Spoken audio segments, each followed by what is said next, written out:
Welcome back to the show. Well, Enzo Maresca joined Chelsea in the summer with a huge job on his hands. Is he ahead of expectations at this point? I think he has to be. I think it was a mess there, basket case what he took over. So many players, scattergun approach regarding recruitment, and just a group of players just thrown together, and a lot of them. And the key was to try and get some harmony in that training ground. And I think he's managed to do that. I think European football has helped that because he's balanced it out, given some game time, and they've managed to share the minutes around. But he knows his best team now. I think give or take one or two positions, I think he's absolutely nailed his best team. And Nicholas Jackson up front has given him a vocal point which they haven't had for a very long time. And Cole Palmer, superstar.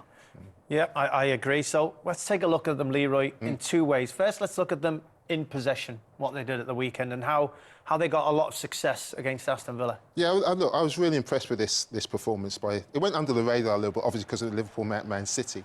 But you know, as the ball goes forward and it goes through to the keeper, I want you to just look at Caicedo's position here. Caicedo started right back, didn't he? Exactly. I looked at the team sheet. I saw Caicedo, saw Enzo, saw Latvia. I thought, how are they doing that? Because they haven't been able to find the balance with them three in the side. And he started at right back. And then what Enzo and what he did with Leicester in the Championship, and this is why he got the job, was the organisation when they were in possession. And just watch his position as they develop possession, as they just walk into their areas. This is what he wants Chelsea to be in possession. I'll just stop it there. and it's really defined. It's the back three, it's the midfield two, it's the 2 10s, and it's the three at the top of the pitch. And he wants them 3-2-5. And what I like about this team is the way they've taken it on board so quickly, Tim, and the finer detail. Because sometimes, you know, when you look at the five up top, you see there's a little bit flat. You see United when they go five. You know, Garnacho played the other day, a little bit flat. Rashford was a little bit flat. These guys have got it to perfection. And I just felt, was this the way that Chelsea are going to get into the title race, with Caicedo doing the two jobs instead of the one? Doing something different, yeah. And if you look at, I mean, John McGinn here, they don't know what to do. I mean, even if you go back a bit, you can see John just looking around, thinking, "What have I got to do here? Have I got to go in there with him?" Or and then Cole Palmer looks like he's on his way into this game, pick up in that space. You know, so it's difficult for the opposition to know when they play so fluid, and I think it's off the cuff a little bit. I think he works on a training pitch, but it looks like they're just balancing off. Anyone can do anything. They're very talented players.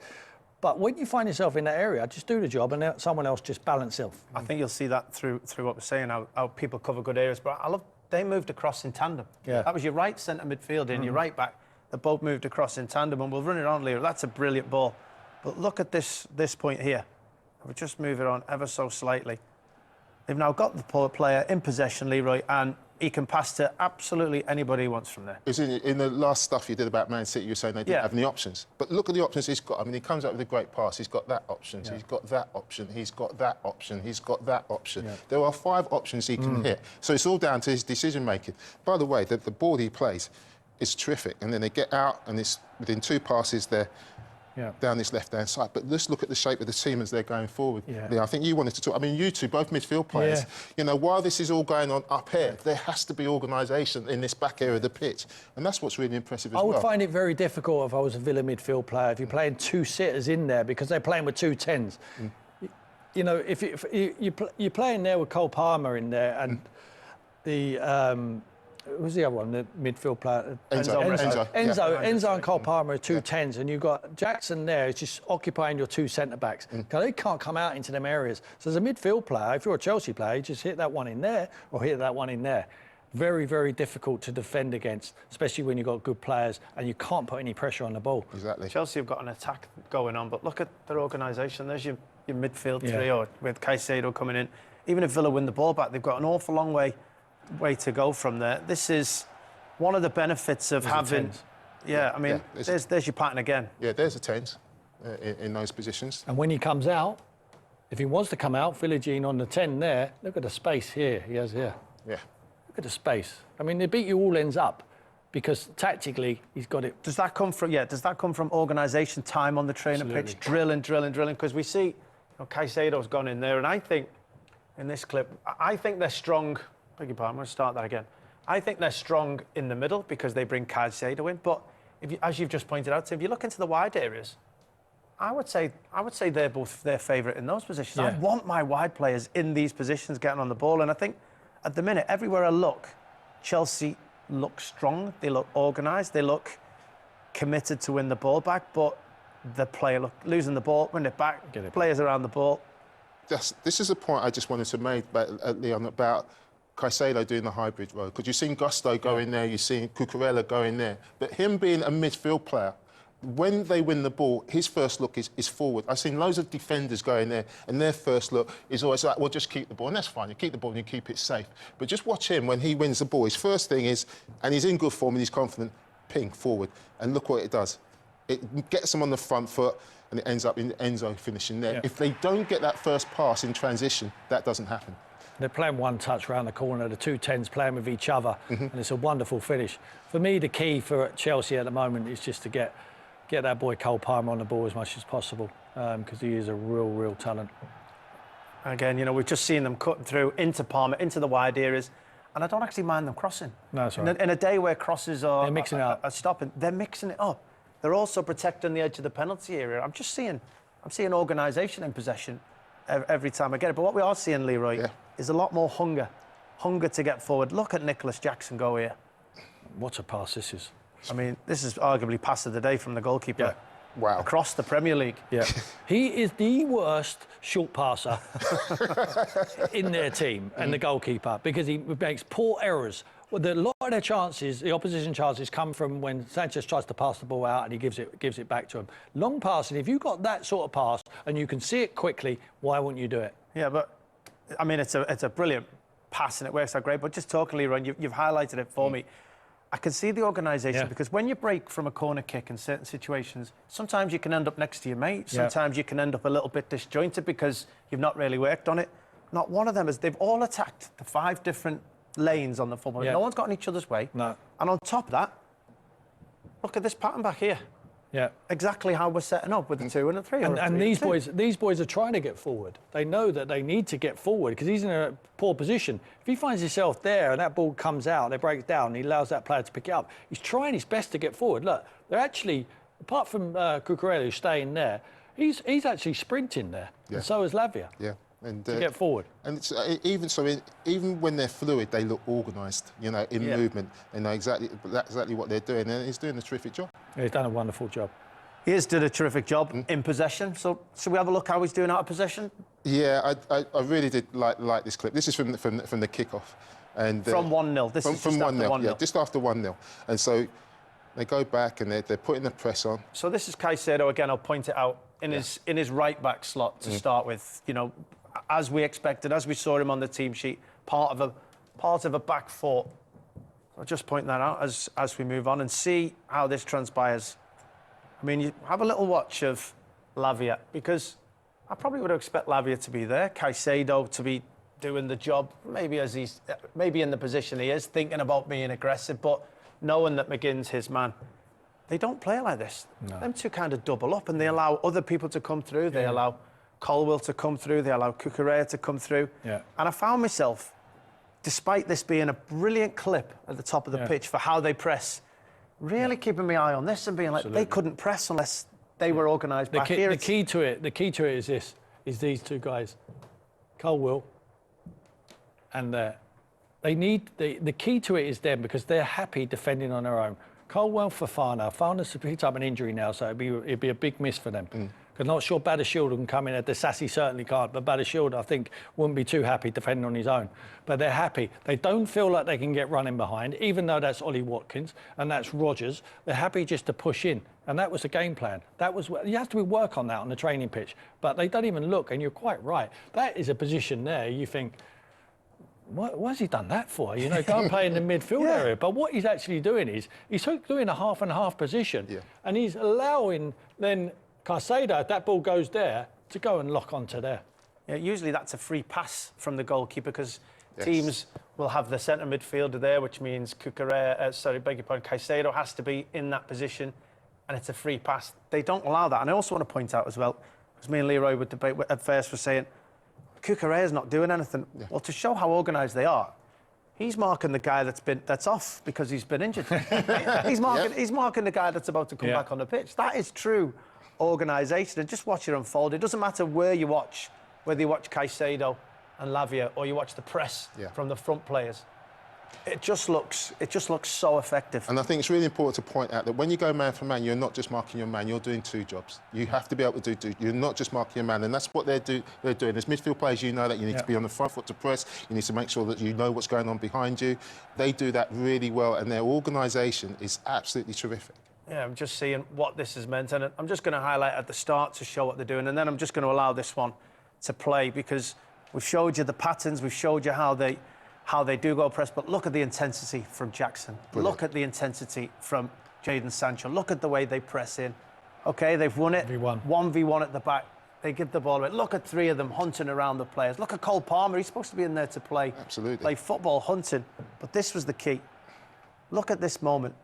So this is Neto, who's your right winger, who's doing his job. He's doing the two jobs. And he has done his job. Yeah. But watch his reaction to realising his team. And watch Lavia. Lavia tracks his runner. We talked about Gundogan. He wouldn't do that. No. He's not doing that at the moment. He's a very good player, but he's not doing the dirty work. This is the stuff you have to be doing. Watch Lavia track here. Because Lavia leaves that position, look what Neto has to do. So suddenly Villa make a pass. Neto tries once, isn't successful, doesn't give up. Yeah. Tries to win it back. Now that is the attitude that's going through this pitch. And just in case you thought that was the starting 11, this is 86th minute. You've got Madueke, you've got Nkunku, you've got João Felix, you've got Malo Gusto, you've got loads of substitutions. 3-0 up, 86th minute again. Yeah.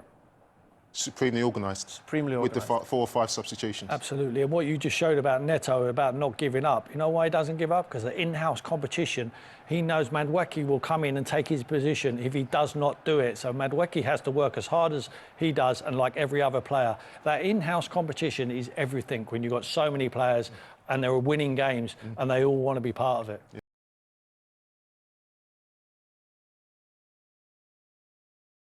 All right, beautiful analysis of Chelsea's 3-0 win over Aston Villa at Stamford Bridge.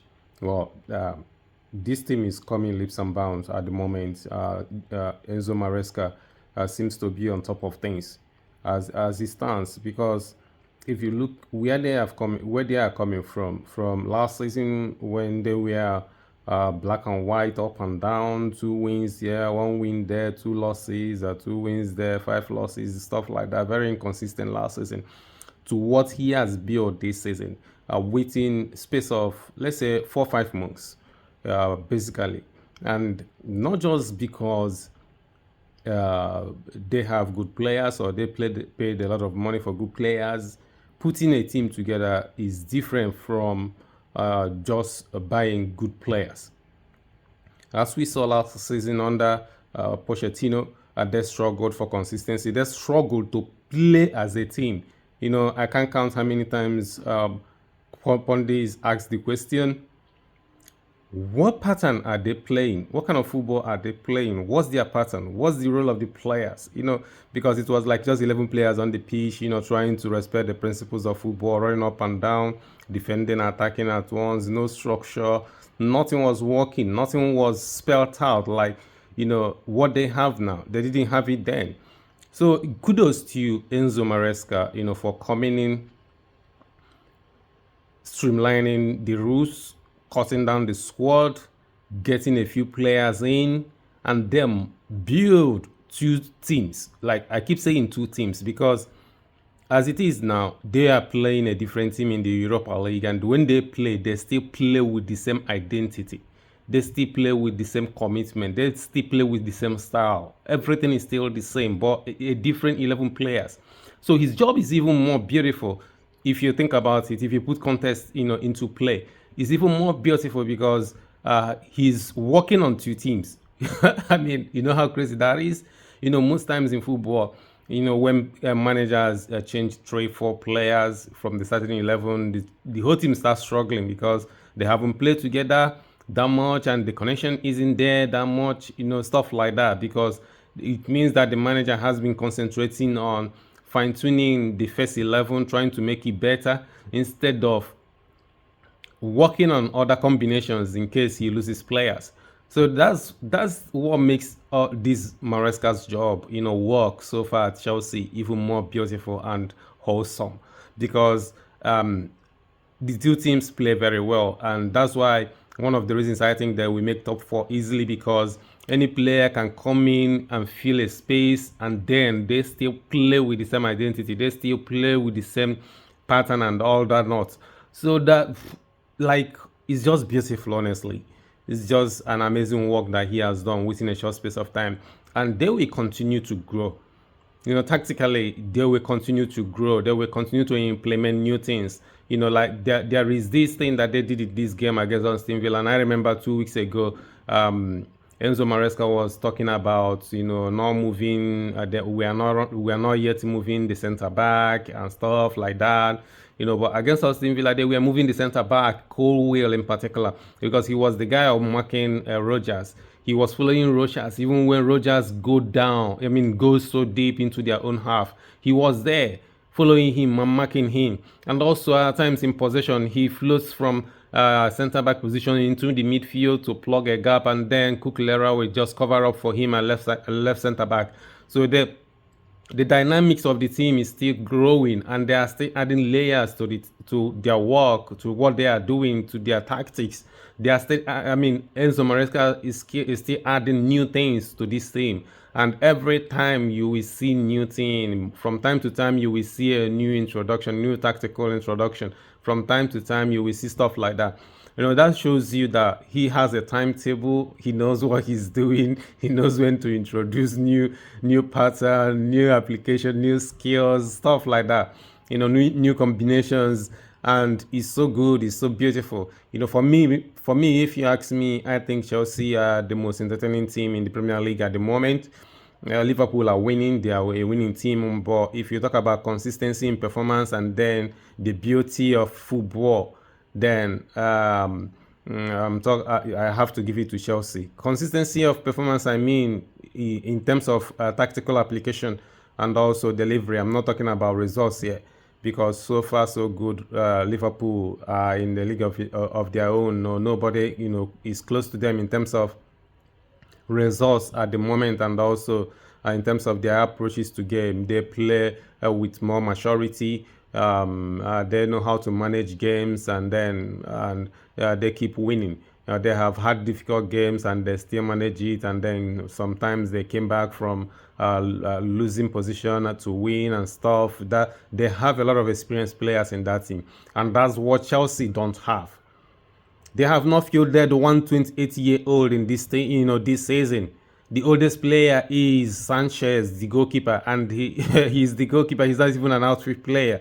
So whatever experience he has, he cannot use it to influence the tactics on the pitch.